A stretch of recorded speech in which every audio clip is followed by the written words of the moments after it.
બલમ બલવતામ અસ્મિ.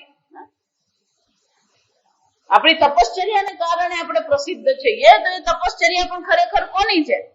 ભગવાન જ છે. વિચારજો. બલમ બલવતામ અસ્મિ કામરાગ વિવર્જિતઃ બુદ્ધિમ બુદ્ધિમતામ અસ્મિ. જે પણ આપણી કઈ બુદ્ધિ છે, ભગવાન કહે તારી બુદ્ધિ હું જ છું.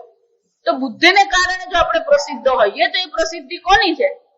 ભગવાનની પ્રસિદ્ધિ છે.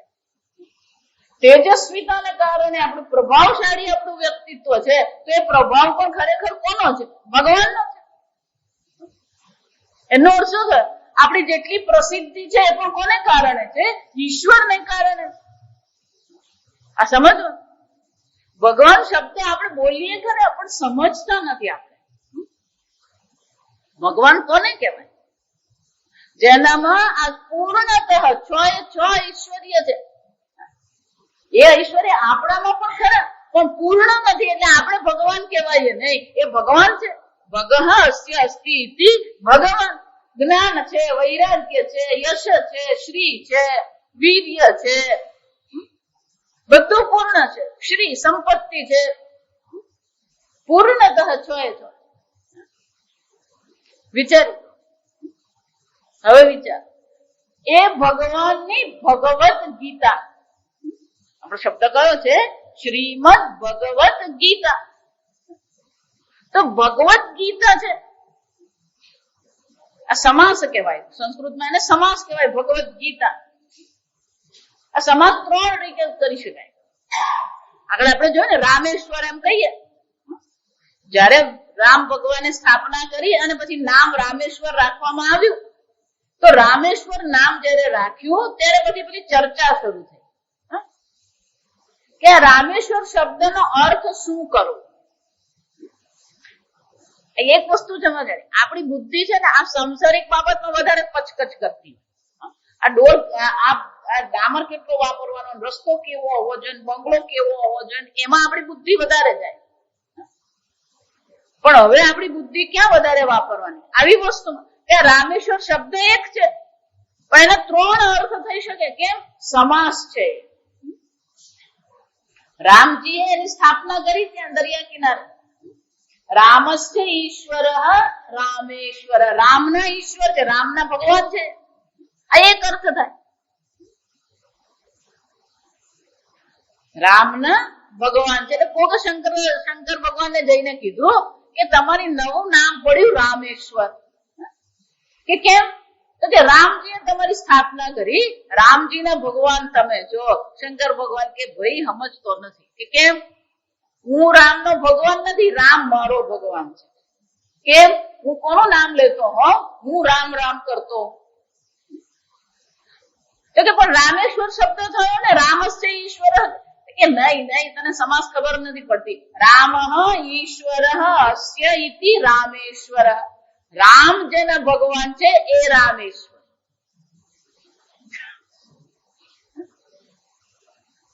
એટલે રામજીએ કીધું રામસ્ય ઈશ્વર, રામના ભગવાન છે.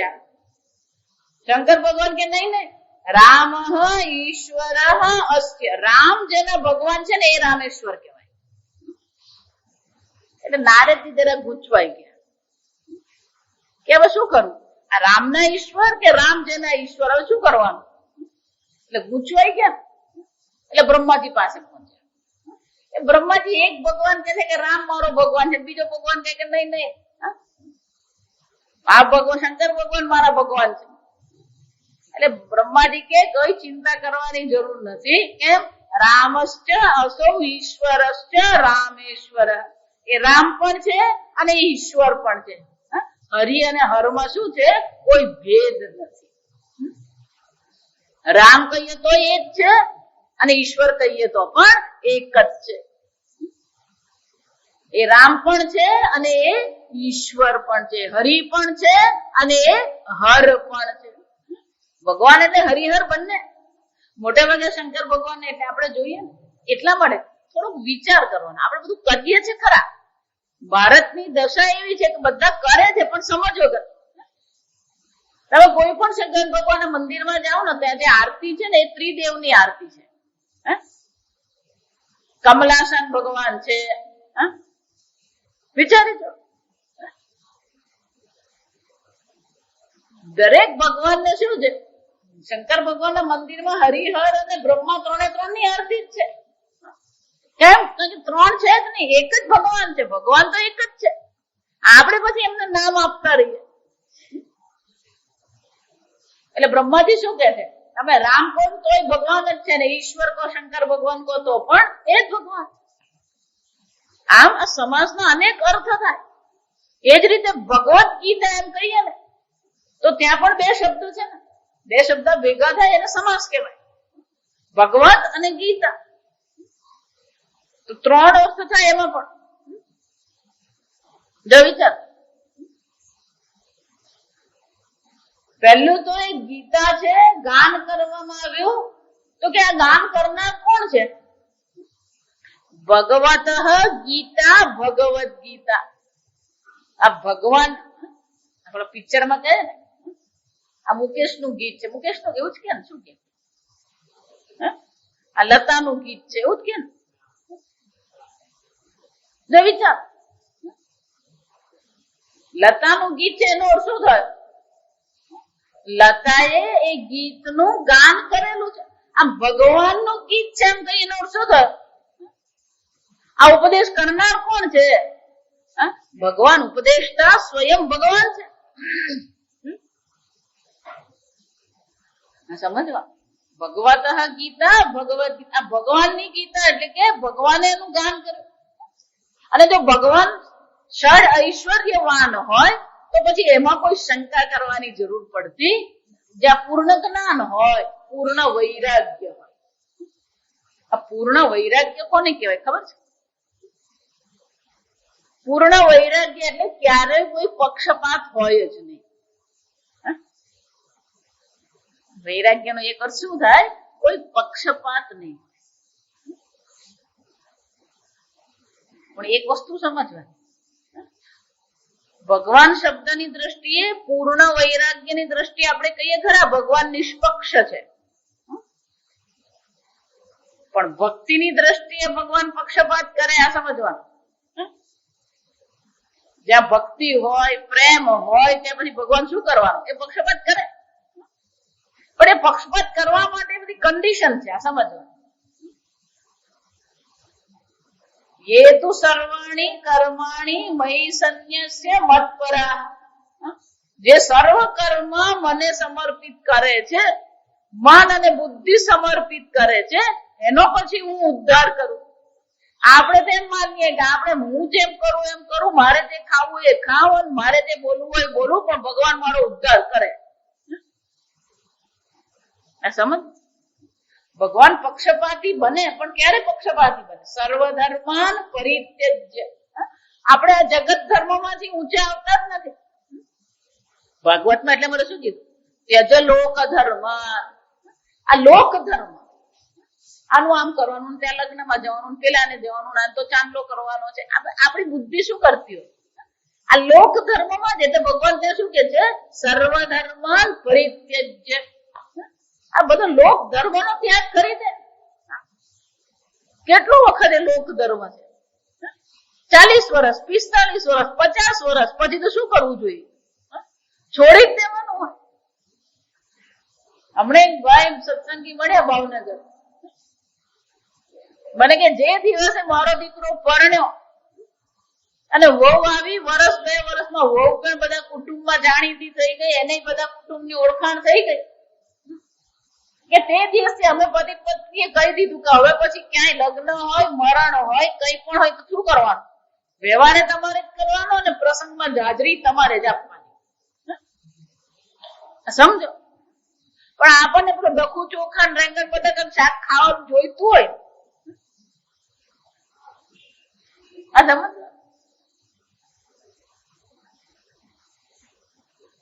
વૈરાગ્ય, નિષ્પક્ષતા. કોઈનો કેના બી પક્ષમ ન ભજતી. સમજ? ભગવાન કોઈનો પક્ષ ક્યારેય લેતા નથી. પૂર્ણ વૈરાગ્ય ને. અને જે નિષ્પક્ષ હોય, સાંભળજો બરાબર, આ શબ્દની કેમ ચર્ચા છે? જે નિષ્પક્ષ હોય એની વાણીમાં ક્યારેય કોઈ દોષ નહીં હોય. પૂર્ણ વૈરાગ્ય હોય, નિષ્પક્ષતા હોય, તટસ્થતા હોય, તો વાણીમાં કે એમના જ્ઞાનમાં શું છે? કોઈ દોષની શક્યતા નથી. આપણે પક્ષપાત એટલો કરતા હોય ને તો પછી બોલવાનું પણ કેવું હોય? પેલું પક્ષપાત જેવું જ હોય. બીજાનો હોય ને ત્યારે આપણે બધી સલાહ આપે, પણ આપણો જ છોકરો હોય ત્યારે શું થઈ જાય? ના, એ તો નાદાન છે, પણ સામેવાળાનો નાદાન નહીં. જો વિચારી જો,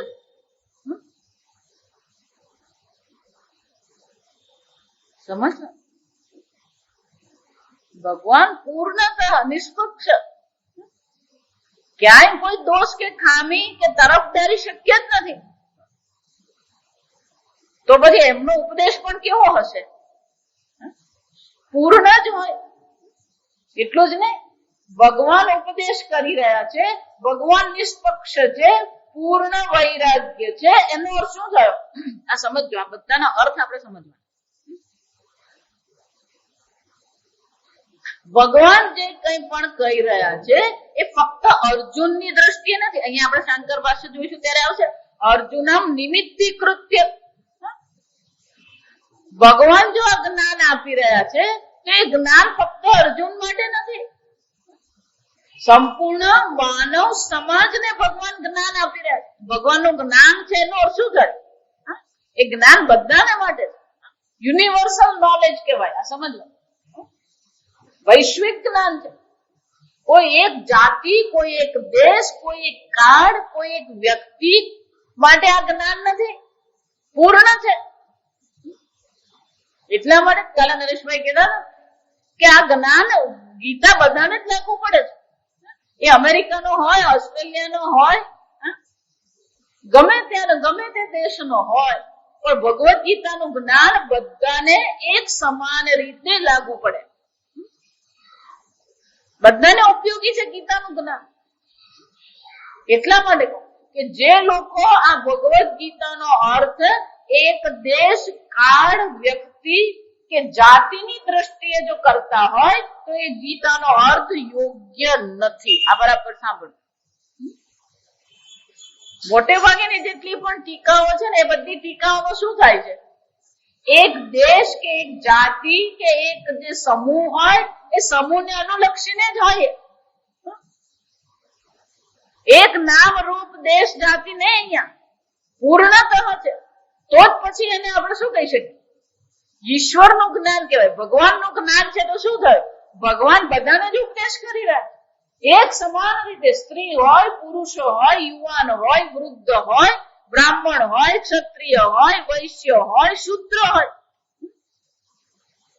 ભગવાનનું જ્ઞાન બધાને માટે એક સમાન છે. સમજ. અને ભગવાનનું જ્ઞાન છે તો એમાં કોઈ દોષ કે ખામી શક્ય નથી.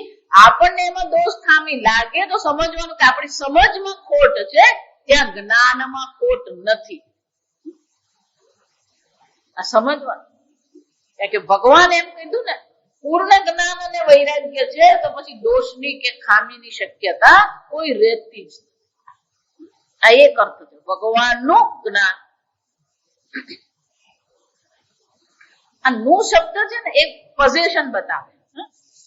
આ મારો મોબાઈલ એમ કહીએ ને, નું નાની કહેવાય આપણે ગુજરાતીમાં, છઠ્ઠી વિભક્તિ. કોનો બંગલો? મદનભાઈ નો બંગલો. તો નો છે ને. આ છઠ્ઠી વિભક્તિ નો બીજો પણ અર્થ થાય. ફક્ત મારું પોતાનું છે એ રીતે હોય એમ જ નહીં. ધારો કે તમે પ્લેટફોર્મ પર જઈને પૂછો તો જવાબ શું આવે? મુંબઈની ગાડી આવે. આ ગાડી ક્યાં જવાની? આ મુંબઈની ગાડી. આ બસ ક્યાં જવાની? આ જુનાગઢની બસ. જુનાગઢ વાળાની બસ છે, નગરપાલિકાએ બનાવીને મોકલાવી. ત્યાં પણ છઠ્ઠી વિભક્તિ છે, પણ એ છઠ્ઠી વિભક્તિ શું બતાવે? એનું ગંતવ્ય સ્થાન બતાવે. અમદાવાદની બસ એટલે કે આ બસમાં તમે બેસો તો અમદાવાદ પહોંચો. આ દિલ્હીની ટ્રેન છે એનો શું થયો? આ ટ્રેનમાં તમે બેસો તો આ ટ્રેન ક્યાં પહોંચે? તમને ક્યાં પહોંચાડે? દિલ્હી પહોંચાડે. આ ભગવાનનું જ્ઞાન છે એનો શું થયો?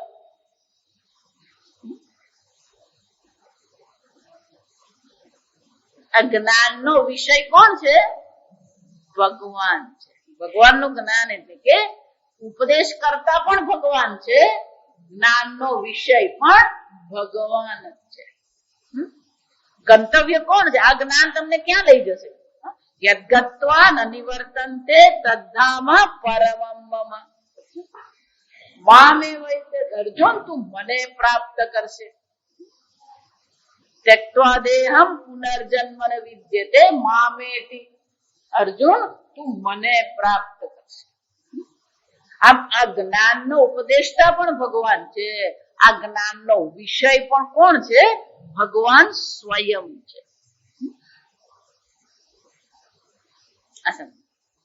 એટલું જ ને, છઠ્ઠા અધ્યાયમાં અર્જુન ભગવાનને કહેશે કે ભગવાન, મારા મનમાં સંશય છે અને આ સંશયને નિવૃત્તિ કરનાર બીજું કોઈ મને દેખાતું ચેતનામના રહસ્ય.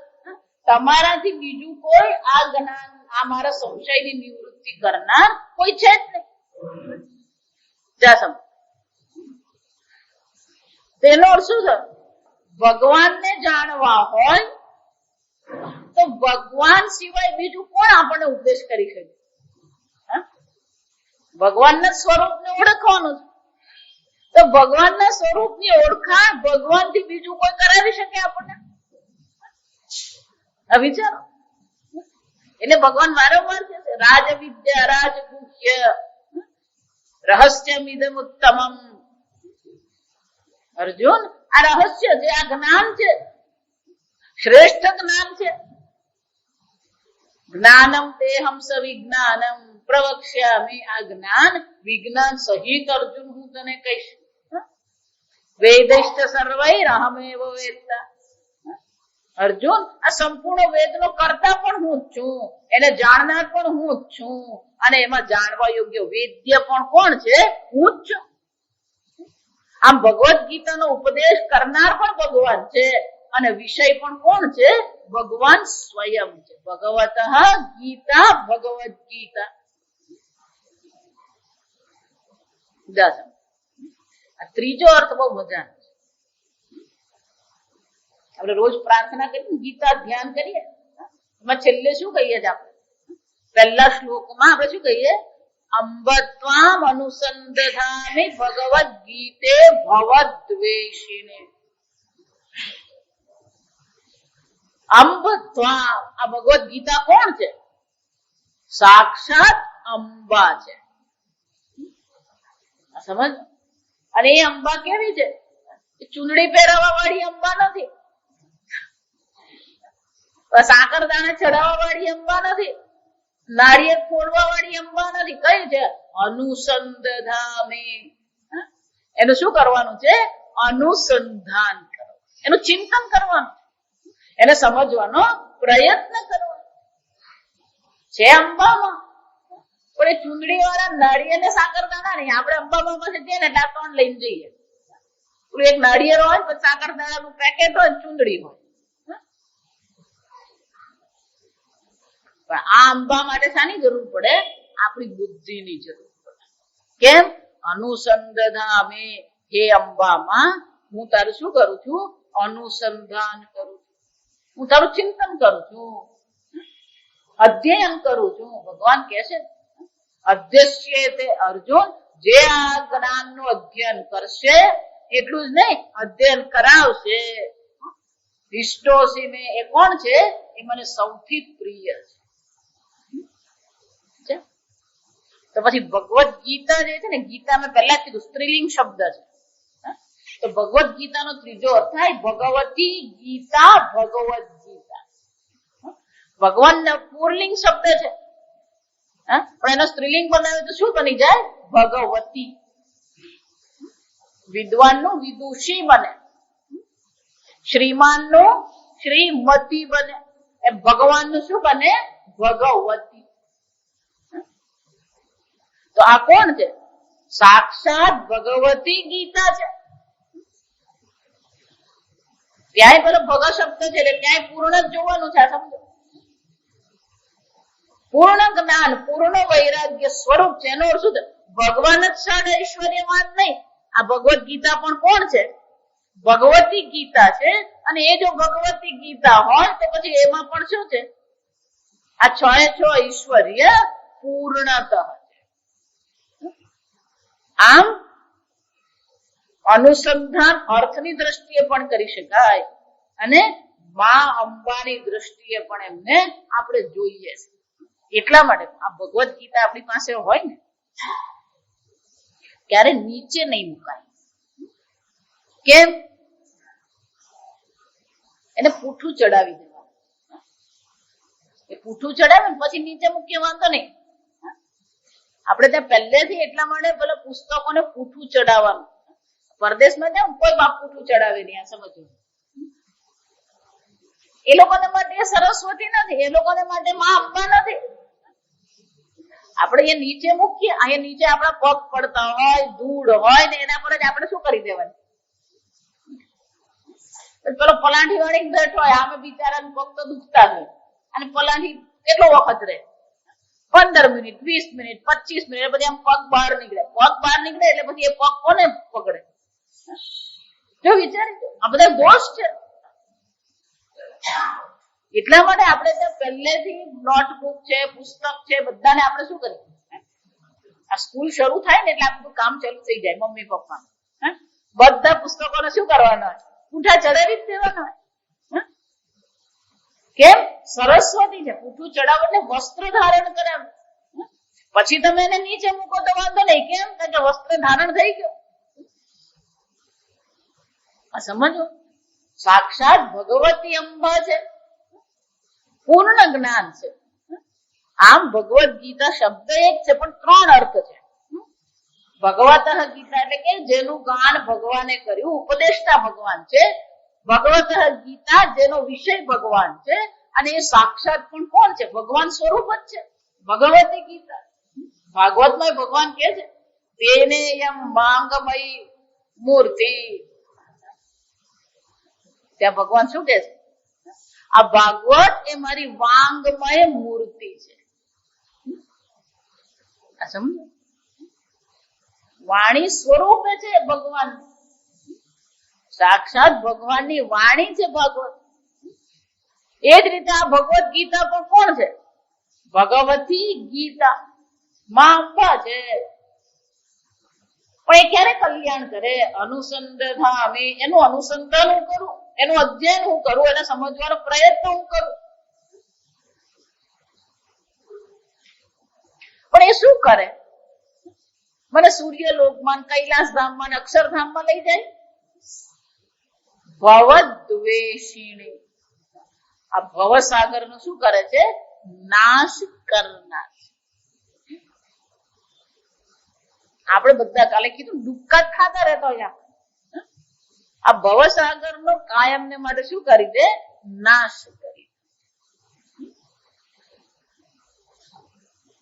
વિચાર, એનો અર્થ શું થયો? આ ભગવદ ગીતા શું છે? ભવસાગર માંથી પાર ઉતારનારી છે. જો એ ભવસાગર માંથી પાર ઉતારનારી છે તો પછી આ ભગવદ ગીતા એ મોક્ષ શાસ્ત્ર. 4 પુરુષાર્થ છે: ધર્મ, અર્થ, કામ અને મોક્ષ. ભાગવત છે ને એ ચતુર્થ પુરુષાર્થ સિદ્ધિ માટે છે. ભાગવતમાં 4 પુરુષાર્થની સિદ્ધિ છે.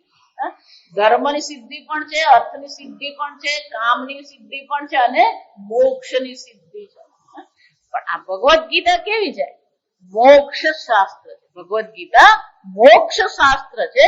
આ સંસારનો કાયમને માટે અંત લાવનારી છે. તો માતાજી, આ મોક્ષનું શું કામ? આ દક્ષિણ ગુજરાતના લોકો ને એ લોકોની એક ખાસિયત, પેલો કેરી ખાતો હોય ને એટલે એવું કે માં તો સ્વર્ગમાં જવું નથી. કેમ? અમારી વલસાડની કેસર ને હાફૂસ કે સ્વર્ગમાં મળે નહીં.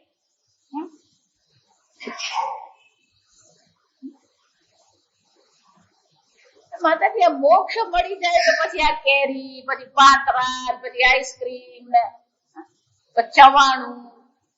ભાવનગરમાં એક છોકરો મને મળ્યો, એના ધંધા માટે ક્યારેક અહીંયા આવતો હોય, એ સુરત આવે ધંધા માટે. ક્યાં આવે? ભાવનગર થી સુરત આવતો. મને કે માતાજી હું સુરત જાઉં ને એટલે ચૂક્યા વગર લોચો તો ખાઉં.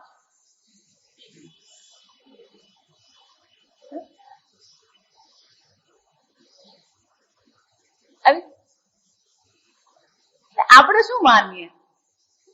આપણી બુદ્ધિ ક્યાં છે? આપણા અલ્પ નાના નાના આનંદમાં ફસાયેલી છે. નાના નાના આનંદમાં જ આપણે ચાલતા હોઈએ.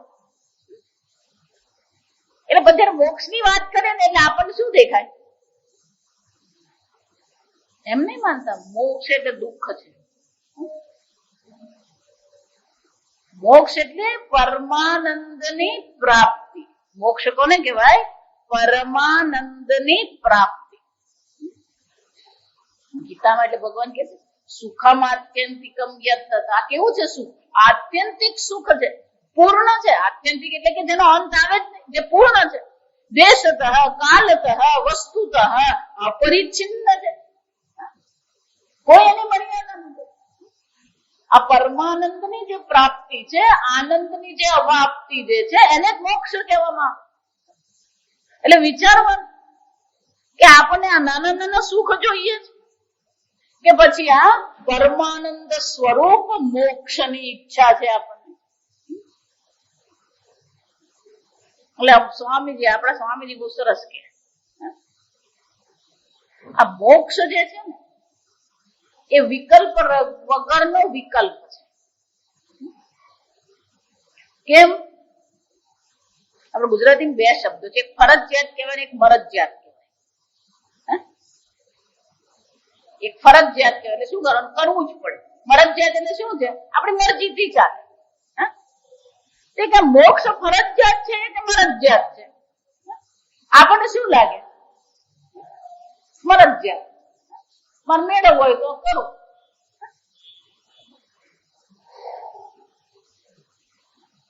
આપણને એવું લાગે છે કે મોક્ષ મરજિયાત છે, પણ આપણી જ જાતને જયારે આપણે પૂછીએ કે આપણને શાની ઈચ્છા છે ત્યારે મોક્ષ શું થઈ જાય?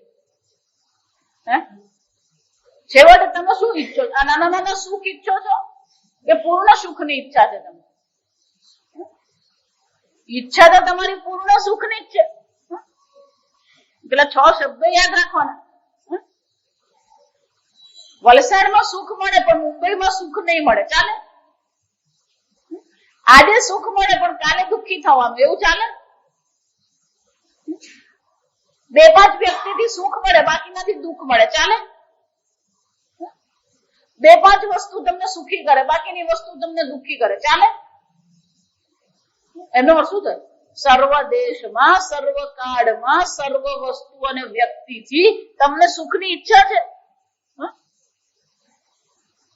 એટલું જ નહીં, બહુ મહેનત કરીને સુખ મેળવવું છે કે અનાયાસ મેળવવું? વિચાર. તમને અનાયાસ સુખની ઈચ્છા છે. આ વાક્ય સાંભળે એટલે મનમાં પ્રશ્ન થવો જોઈએ. પણ હાંજ પડે તો થાકીને આવેલો હોય, ચા પીયા વગર આવેલા હોય, એટલે પછી બુદ્ધિ ચાલતી હોય નહીં. તમને જો અનાયાસ સુખની ઈચ્છા છે તો પછી આટલો બધો આયાસ કરો છો શું કામ?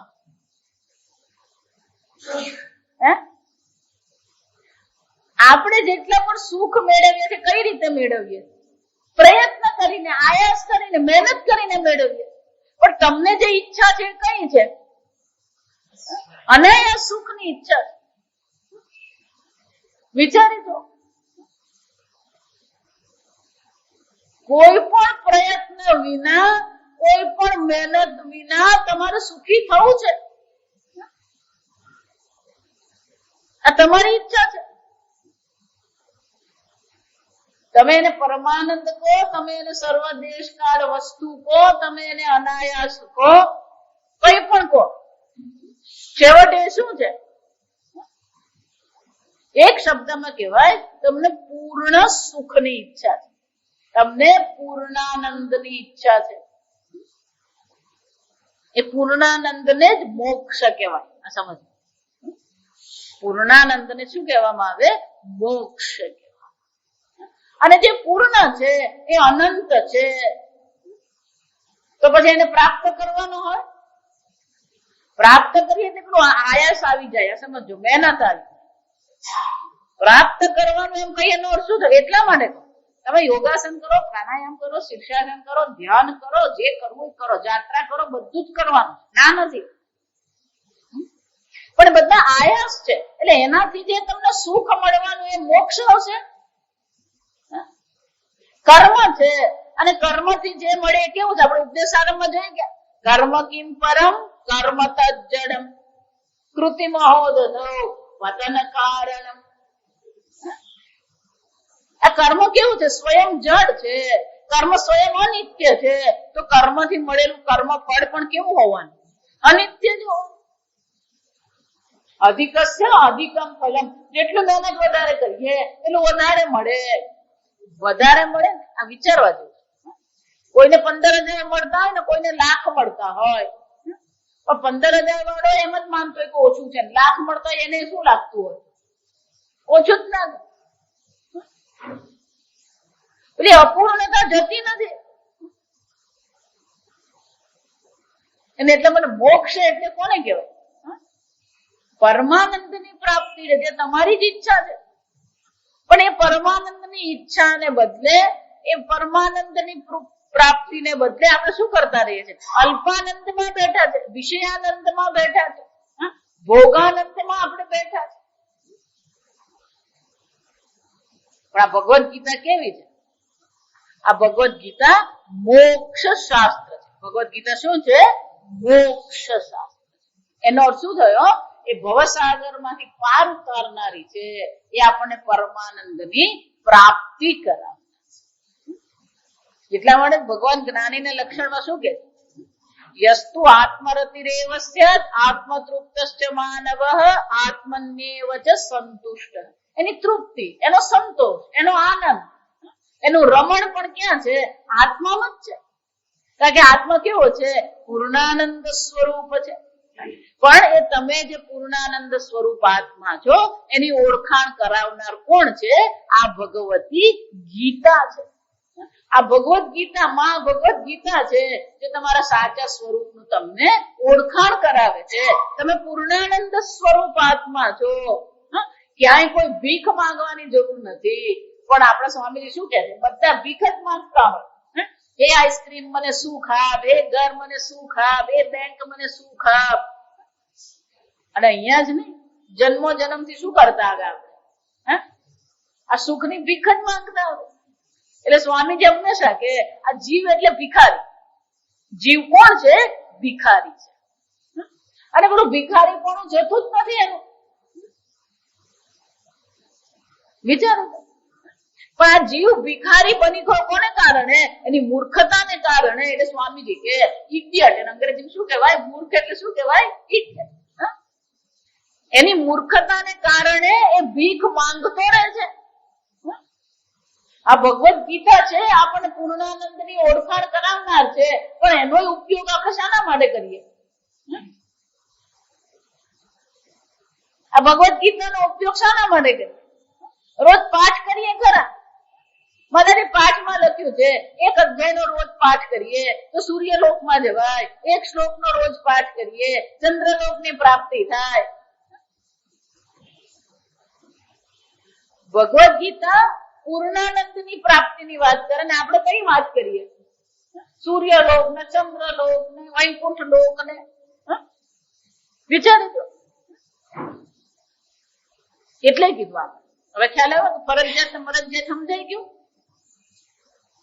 આપણને એ મરજિયાત લાગે છે પણ ખરેખર આપણને તો પૂર્ણાનંદની ઈચ્છા છે. જો પૂર્ણાનંદની ઈચ્છા છે તો પછી અનુસંધાન કરવું આપણા માટે કેવું છે? મરજિયાત છે.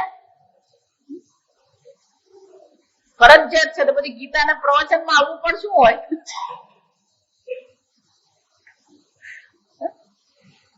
માતાજી તમે પ્રવચન કરવા આવો, અમને ટાઈમ મળે ને તમે આવીએ. માતાજી પર જાણે ઉપકાર કરે, પ્રવચનમાં આવે. કોણ કોના પર ઉપકાર કરે વિચાર. અંબત્વામ અનુસંદધામિ ભગવદ ગીતે ભવદ્વેષ. આ ભગવદ ગીતા છે ભવસાગર માંથી આપણને પાર ઉતારનારી છે, પૂર્ણાનંદની પ્રાપ્તિ કરાવનારી છે. એ જ ભગવદ ગીતાનું આપણે શું કરીએ? અનુસંધાન કરીએ. અને એ સ્વયં ભગવતી ગીતા છે. એનો અર્થ શું થયો? એ પૂર્ણ ઐશ્વર્યમાન ગીતા છે. એમાં કોઈ શંકા કરવાની આપણને આશંકિષ્ઠા, કોઈ શંકા કરવાની નથી. માતાજી એ વાત બરાબર. પણ આ કેટલા વર્ષથી આ ભગવદ ગીતા સાંભળતા જ છે. આ બધું ખોટમાં ગયું? કશું ખોટમાં જતું નથી. આ સમય પેલો તાંબાનો લોટો હોય ને, છેલ્લે તો તાંબાનો લોટો હોય, પેલો વર્ષોથી પડી રહ્યો હોય. આપણા દાદીનો પેલો તાંબાનો લોટો હોય ને, ક્યારેક કઈ કબાટ ખોલવામાં હાથમાં આવે, પછી એને ઘસીએ ને, એક વાર ઘસીએ, 2 વાર ઘસીએ, તોય શું થાય? પેલો કાળો જ હોય. પછી શું કરીએ? પછી પેલું લીંબુ લઈએ, અરે આંબલી લઈએ, મીઠું લઈએ, પછી આંબલી મીઠું, પછી શું કરીએ? ઘસીએ. એ ઘસીએ ને એમાં આપણે પણ આ જીવ ભાવમાં બેઠા છે ને, અને આ જન્મનો જીવ ભાવ નથી. આ જીવ ભાવ આપણો શું છે? અનાદિકાળથી હું જીવ છું ને, હું અલ્પ છું ને, હું આમ છું ને, હું પેલો છું ને. આમ અલ્પતામાં જન્મો જન્મથી બેઠા એટલે પછી પેલું શું કરવું પડે? એટલે ગુરુજીનું કામ આ ચામલી ને મીઠું. ગુરુજીનું કામ શું છે?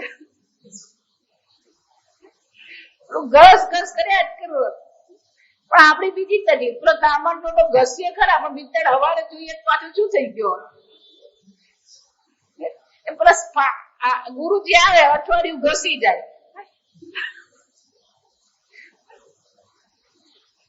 ગુરુજી ગયા એટલે ભગવદ ગીતા બંધ થઈ ગઈ. પાછા ગુરુજી આવે ને ત્યાર પાછું ખુલે એટલે વળી પાછું શું થઈ ગયું?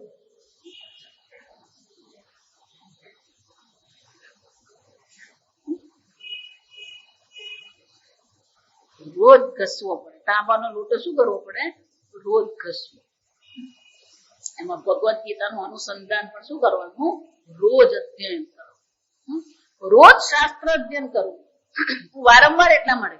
તમને ગીતામાં બહુ મજા નહીં આવે ને તો રોજ પણ એક ભાગવતનું પાનું વાંચો, એક મહાભારતનું પાનું વાંચો, એક વિષ્ણુ પુરાણનું પાનું વાંચો, પણ રોજ શાસ્ત્રનું શું થવું જોઈએ? અધ્યયન થવું. કેમ? કે આ પેલો વર્ષો જૂનો તો છે જન્મો જન્મ નો, પણ અહીંયા રહીને પણ પાછો શું થતો રહે? પેલો મેલ ચડતો જ રે. વિચાર, એ બધા ગુરુજી આવે ને ઘસી જાય, વળી પાછો પેલો ત્યાં કર. ગુરુજી તમે 4 મહિને આવો તો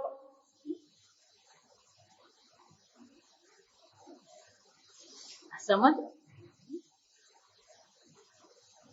એનો શું થયો? આ ભગવદ ગીતા આપણને શું કરી રહી છે? એટલા માટે ભગવદ ગીતા તો ભગવતી છે ને, માં છે. અંબા એટલે માં છે. માં હંમેશા જીવનું કલ્યાણ જ ઈચ્છે છે. પણ આપણને એમ લાગે કે આ બધું કડવું છે ને, આ તો અઘરું છે ને, આ તો નહીં ફાવે ને. કોઈ વસ્તુ અઘરી નથી ને કોઈ વસ્તુ ન ફાવે એવી નથી. માં ભગવદ ગીતા તો આપણા કલ્યાણ માટે જ છે. ભગવાને ઉપદેશ કર્યો એ આપણા કલ્યાણ માટે છે. આ ભગવદ ગીતાનો પણ શાના માટે? આપણા કલ્યાણ માટે છે, આપણા મોક્ષ માટે જ છે. અને એટલા માટે અંબત્વામ અનુસંદધામિ ભગવદ ગીતે ભવદ્વેષી. આગળ આપણે કાલે. ઓમ સ્વસ્તિ પ્રજાભ્ય પરિપાલયન્તામ ન્યાયેન માર્ગેણ મહિમહેષાઃ गोब्राह्मणेभ्यः शुभमस्तु नित्यम् लोकाः समस्ताः सुखिनो भवन्तु पृथिवी सस्यशालिनी देशोऽयं क्षोभरहितः ब्राह्मणाः सन्तु निर्भयाः ॐ सर्वेषां स्वस्तिर्भवतु सर्वेषां पूर्णं भवतु सर्वेषां मङ्गलं भवतु सर्वे भवन्तु सुखिनः सर्वे सन्तु निरामयाः सर्वे भद्राणि पश्यन्तु मा कश्चित् दुःखभाग् भवेत् असतो मा सद्गमय तमसो मा ज्योतिर्गमय मृत्योर्मा अमृतं गमय ॐ पूर्णमदः पूर्णमिदं पूर्णात् पूर्णमुदच्यते पूर्णस्य पूर्णमादाय पूर्णमेव